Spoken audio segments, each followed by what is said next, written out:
इतना भी गुमान न कर अपनी जीत पे बेखबर, शहर में तेरी जीत से ज़्यादा चर्चे मेरे हार के। वो साबित करना चाहते हैं कि भाई जनसुराज फ्लॉप हो गया, जनसुराज की रैली कामयाब नहीं हुई। तो भाई कामयाब नहीं हुई, तुम इतना हंगामा क्यों कर रहे हो? और हमको लगता है कि 400 से 500 बस तो ट्रैफिक जाम में सिर्फ एक पुल पे फंसी हुई। मुझे रात में वीडियो लिया है और उसमें आप जाम देख लीजिए, पटना का जाम देख लीजिए, सड़कें आपको चलने लायक कहीं पे भी नहीं, किसी कोने में नहीं। तो हम लोग जिस तरह से ले गए, ये समझ में नहीं आया कि जाम में भी फंस सकता था। हम लोग इसको प्रिडिक्ट नहीं किए किस तरह की चीजें हो सकती थी, वरना हम लोग दूसरा इंतजाम कर। लाइव वीडियो है वो, आप दिखाइएगा जरूर चैनल पे कि वो रैली को अगर फ्लॉप कहते हैं तो फिर सक्सेस किसको पूछ के क्या? तो पुलिस प्रशासन तो थी हमारे से, हमसे तो कोई दुश्मनी है नहीं। इसका मतलब है कि ऑपोजिशन वालों ने करवाया। अगर अभी नीतीश कुमार अगर आ जाएं आरजेडी के साथ तो कौन ऑपोजिशन रहेगा? नीतीश कुमार जी हैं, तो नीतीश कुमार का तो आप कहना ही नहीं है, वो हर पार्टी में रहते हैं, कोई उनके साथ ऑपोजिशन है ही नहीं।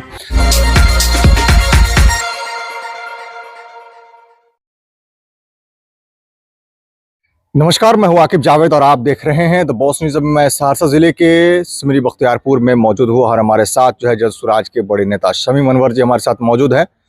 हम इनसे बात करके जानने का प्रयास करेंगे, क्योंकि बड़ी बड़ी बातें हो रही थी कि गांधी मैदान को पूरा का पूरा भर दिया जाएगा, पूरा गांधी मैदान जो है बिल्कुल गांधी मैदान में जगह नहीं रहेगी। लेकिन जब रैली हुई वहां पर तो कहीं ना कहीं कुछ ना कुछ कमी दिखी। हालांकि भीड़ आई थी, लेकिन कुछ ना कुछ कमी दिखी वहां पर। और साफ तौर पर प्रशांत किशोर ने भी इस बात को कबूला और कई चैनलों पर यह भी चला कि वो फ्लॉप हो गया, जो इनकी रैली थी जिस तरह से कहा गया था उस तरह से हुआ नहीं। तो हम इसी सब चीजों पर बात करने के लिए, चर्चा करने के लिए यहाँ पर आए हैं। इनसे बात कर लेते हैं, क्या क्यों फ्लॉप हुई, क्या कहना चाहते हैं सर? जिस तरह से आप लोग बड़ी बड़ी बातें कर रहे थे, ये रैली होगी, वो रैली होगी, पटना को भर दिया जाएगा, और अचानक जो है रैली आपकी फ्लॉप हो गई। इतना भी गुमान न कर अपनी जीत पे बेखबर, शहर में तेरी जीत से ज़्यादा चर्चे मेरे हार के हैं। ये बेसिकली अगर देखा जाए तो रैली फ्लॉप हुआ। फ्लॉप शब्द का मतलब तो बहुत लोगों को तब पता नहीं है। इसका मतलब है फ्लॉप कामयाबी या नाकामयाबी एक सब्जेक्टिव टर्म है, सापेक्षिक शब्द है। कामयाबी किस दर्जे से दी जाती है? जैसे सपोज कीजिए कि एक बच्चा 90% मार्क्स लाया और उसको अगले साल 89% आया, तो बोले कि नहीं मज़ा नहीं आया, नाकामयाब हो गया। एक बच्चा 30% लाया, उसको 32% मार्क्स आया, तो बोलेगा अरे बहुत कामयाब हो गया, पिछले साल से ज़्यादा आया। तो आप अगर प्रशांत किशोर का जो मयार देखेंगे ना, जो लेवल है उनका टारगेट था 5 लाख लोग। अब नेचुरली है 1.5-2 लाख लोग गांधी मैदान में आए और हमको लगता है कम से कम 2 लाख लोग जाम में फंस गए। तो 5 लाख से अगर 5,000 भी कम आया तो फ्लॉप हो गए हम लोग। लेकिन हमारा जो लेवल है, जो प्रशांत किशोर का लेवल था, जो पैमाना उन्होंने रखा था, बहुतों के आले पैमाने से भी बहुत ऊपर था वो। तो इस वजह से कह सकते हैं, हम लोग मानते हैं कि हम जितना एक्सपेक्ट कर रहे थे, जितनी उम्मीद कर रहे थे, उतनी तादाद में हमारे यहाँ नहीं आए। लेकिन जितना लोग दिखा रहे हैं, वो 2 बजे और 3 बजे की कुर्सियाँ दिखा रहे हैं सब लोग, वो लोग सिर्फ डर गए हैं। और इसी डर से इतना चर्चा क्यों है इस बात का? वो साबित करना चाहते हैं कि भाई जनसुराज फ्लॉप हो गया, जनसुराज की रैली कामयाब नहीं हुई। तो भाई कामयाब नहीं हो, तुम इतना हंगामा क्यों कर रहे हो? कामयाब नहीं हो तो खामोश हो जाओ, तुम्हें तो खुश होना चाहिए। तुम इतना चर्चा में क्यों ला रहे हो मुझे? इसका मतलब है तुम्हारे अंदर जो है कुछ हमने कर दिया है, तुम्हारे दिमाग में हम बैठ गए हैं कि हर चीज़ को, जैसे अगर छोटी से छोटी चीज़ की बात करें अगर हम, तो हमारे चर्चे आप करते हैं और हमको उसी में कामयाबी नज़र आती है। हम कामयाब इस सेंस में हैं कि जितनी भी रैली थी जुमा के दिन की गई थी। ऑब्वियसली हमारे बहुत सारे मुस्लिम भाई जुमा की वजह से नहीं आए, 50-60 हज़ार कम से कम तो उस वजह से नहीं आए। और हमको लगता है कि 400 से 500 बस तो ट्रैफिक जाम में सिर्फ एक पुल पे फंसी हुई थी। और ये वीडियोस मैं, अगर आप कहेंगे तो मैं आपको दिखाऊंगा, उसमें अटैच कर दीजिएगा। मैंने खुद शाम में 12 बजे रात में वीडियो लिया है और उसमें आप जाम देख लीजिएगा, पटना का जाम देख लीजिएगा, सड़कें आपको चलने लायक कहीं पे भी नहीं, किसी कोने में नहीं थी। तो लोग इतने आए थे कि गांधी मैदान भर जाता। अगर ये लोग ऑपोजिशन वाले या ट्रैफिक वाले, हमको लगता है जैसे प्रशांत किशोर जी और हमारी टीम ने सभी को इन्फॉर्म किया था, इवन एडीजी से लेकर के डीजीपी तक को इन्फॉर्म किया था, सबसे परमिशन लिया था। तो पुलिस क्या कर रही थी, ट्रैफिक पुलिस क्या कर रही थी, उनको पता था। और दूसरी वजह क्या है कि जिसे आने में क्या होता है कि अभी हमारे जितने भी प्रशांत किशोर के लीडर हैं सब नए नए हैं हम लोग। मैं खुद की बात करता हूँ, मुझे रैली ले जाने का कोई एक्सपीरियंस नहीं है।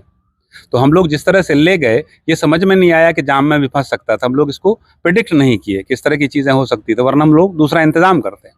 प्रशांत किशोर खुद 1-1.5 घंटा 2 घंटा लेट हो गए, चूँकि वो खुद पर्सनली गए। इतने बड़े लीडर हैं, इतने कद के लीडर हैं, है किसी में एक्सपेक्टेशन आज तक किसी ने किया होगा कि अपने लोगों को वो लेने के लिए वहाँ गाय घाट गए, वहाँ पे पुल पे सब लोगों को बोले, सबसे माफ़ी मांगे कि शायद हमारी कुछ कमी रही होगी कि आप लोग वहाँ पे नहीं पहुँच पाए। बहुत सारे लोगों को अपने साथ लेके आए और जब प्रशांत किशोर स्पीच दे रहे हैं तो मैं आपको वीडियो दूंगा, लाइव वीडियो है वो, आप दिखाइएगा ज़रूर चैनल पे कि वो रैली को अगर फ्लॉप कहते हैं तो फिर सक्सेस किसको कहते हैं, कामयाब रैली किसको कहते हैं। कहीं ना कहीं सारे चीज़ों का, सारी जिम्मेदारियों का ठिकरा जो है प्रशांत किशोर ने प्रशासन पर और कहीं ना कहीं बिहार सरकार के ऊपर, नीतीश कुमार के ऊपर फोड़ा है, तो क्या ये सही है क्या? ठीकरा नहीं फोड़ा उन्होंने, वो तो खुद माफ़ी मांगने हैं।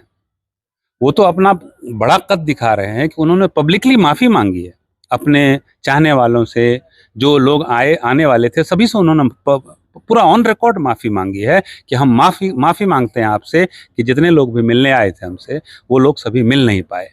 तो वो ठेकरा नहीं फोड़ रहे, लेकिन साथ में उन्होंने ये कहा कि प्रशासन से हमारी शिकायत है और वो शिकायत करना हमारा फ़र्ज़ है कि भाई शिकायत है आपकी कि अगर हमको आपको इन्फॉर्मेशन दे दिए थे, कितने लोग कहाँ से आएंगे, कितनी बसें कहाँ से आएगी, सारी लिस्ट आपको दे दी गई थी, फिर ये मिसमैनेजमेंट किसके ऊपर है? हमारे ऊपर तो नहीं है, प्रशांत किशोर के ऊपर तो नहीं है, ये ट्रैफिक पुलिस के ऊपर है या प्रशासन के ऊपर है। तो प्रशासन से तो हम बोलेंगे ही बोलेंगे कि आपकी कमी रही भाई।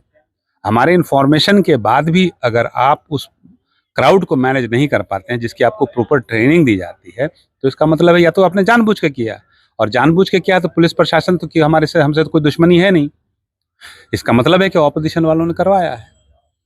जो बिहार के ओपोजिशन लीडर हैं या फिर जो अगेंस्ट पार्टियां हैं वो लगातार जो है हमलावर हैं। कहा जाता है कि क्योंकि ठीक जनसुराज के एक दिन बाद आईपी गुप्ता का यानी कि पान समाज का रैली हुआ था, तो लोग कहते हैं कि पान समाज उससे कहीं ज़्यादा मतलब भीड़ इकट्ठा कर ली थी, लेकिन जनसुराज को इतनी भीड़ इकट्ठा नहीं हो पाई। वो चर्चा क्यों कर रही है समझने की बात है ना। पान समाज से हम कोई बैर नहीं है हमारा, बहुत अच्छी रैली किया उन्होंने, लेकिन मुझे नहीं लगता कि कोई कंपैरिजन भी है। गांधी मैदान के एक कोने की आप फोटो देख रहे हैं पान समाज के साथ, और उन्होंने बहुत अच्छी रैली की, इसमें कोई बड़ी हम इसकी नहीं कर रहे हैं, लेकिन जो जनसुराज की रैली है वो बहुत ज़्यादा थी। मैं एक छोटा सा वीडियो 20 सेकंड 25 सेकंड का क्लिप दिखाऊंगा, जब प्रशांत किशोर स्पीच दे रहे हैं तो उस वक्त की वीडियो आप ज़रूर डालिएगा लोगों को देखने के लिए। और कई बार क्या होता है कि नज़र से नज़ारे बनते हैं, हम देखना क्या चाहते हैं वही देखते हैं हम। तो ऑब्वियसली अभी जो अपोजिशन है कहाँ बिहार में?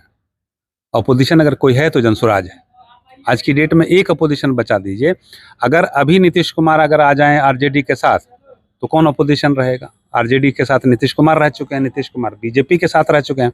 तो कभी आप उठा के देख लीजिए, आपने जो स्टूडेंट्स वाला हुआ था मामला, उसमें कहाँ कोई अपोजिशन पार्टी थी? कोई नहीं थे, सिवाय प्रशांत किशोर के और जनसुराज के कोई तो था नहीं वहाँ पे सड़कों पे।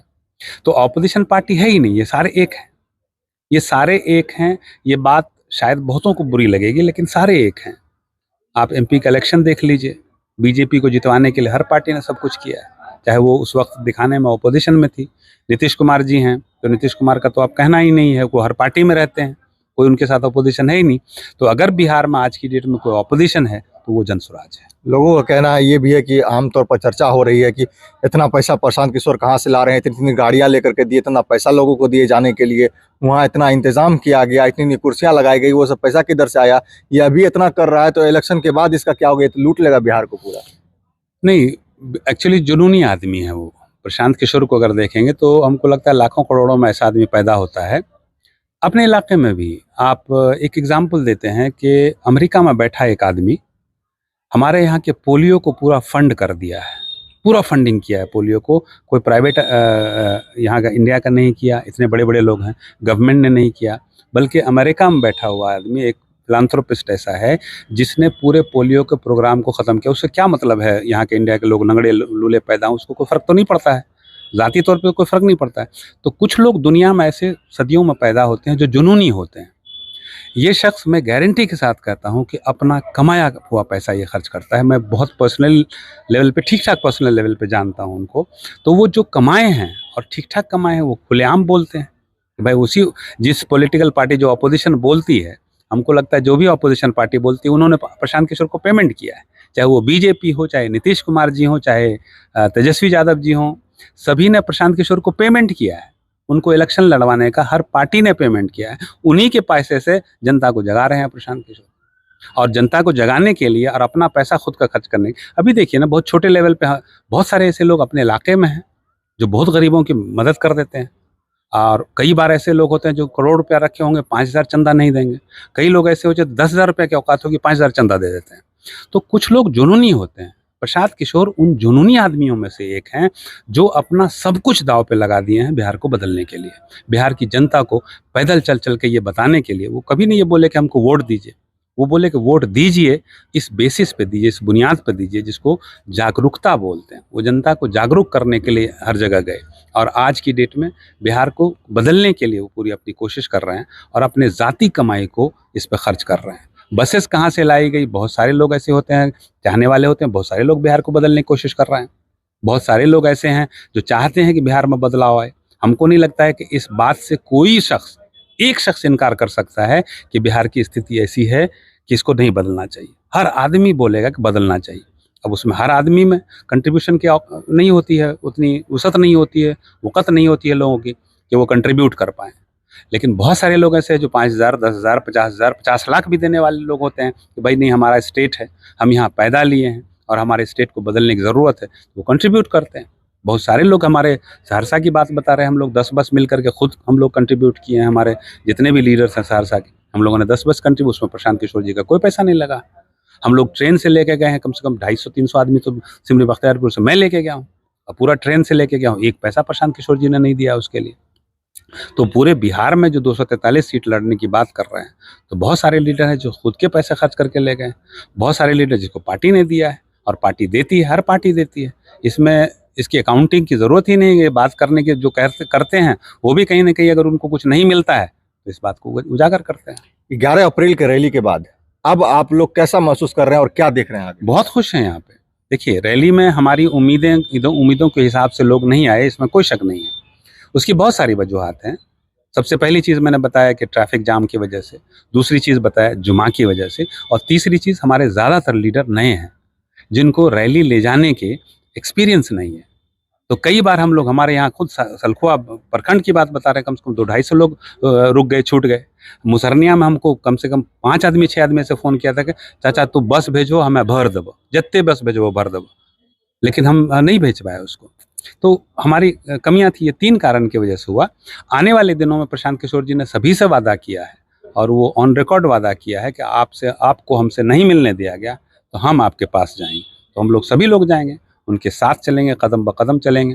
वो जहाँ कहेंगे वहाँ जाया जाएगा और हर लोगों से मिल करके हम अपनी बात बताएंगे, और जो रखते आ रहे हैं बात अब तक, वही रखेंगे अभी तक, आने वाले दिनों में भी। तो आपने सुना, साफ तौर पर इनका यही कहना है कि रैली हमारी फ्लॉप नहीं हुई। जो फ्लॉप सोच रहे हैं उनको आने वाले समय में पता चल जाएगा कि फ्लॉप क्या होता है और हिट क्या होता है। ये आने वाला वक्त बताएगा। जिस तरह से इंतज़ाम वहाँ पर हुआ था और जिस तरह से लोग वहाँ पहुँचे थे, पटना में जो सिस्टम था, जो इंतज़ाम था और जो प्रशासन थी, जो ट्रैफिक पुलिस थी, वो उस भीड़ को संभाल नहीं पाई। भीड़ जो है, जाम लग गया काफ़ी, लोग कई रास्ते में रुक गए, आधे पहुंचे आधे रास्ते में रुक गए थे, जिसका कारण ये हुआ कि पूरा गांधी मैदान नहीं भर पाया।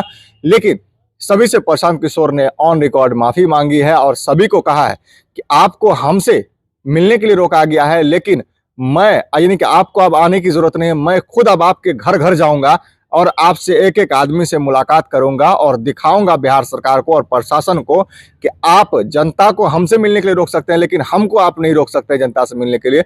तो फिलहाल इसका कितना इम्पैक्ट पड़ता है आने वाले विधानसभा चुनाव में, ये आने वाला समय बताएगा। फिलहाल बने रहिए हमारे साथ और देखते रहिए द बॉस न्यूज़।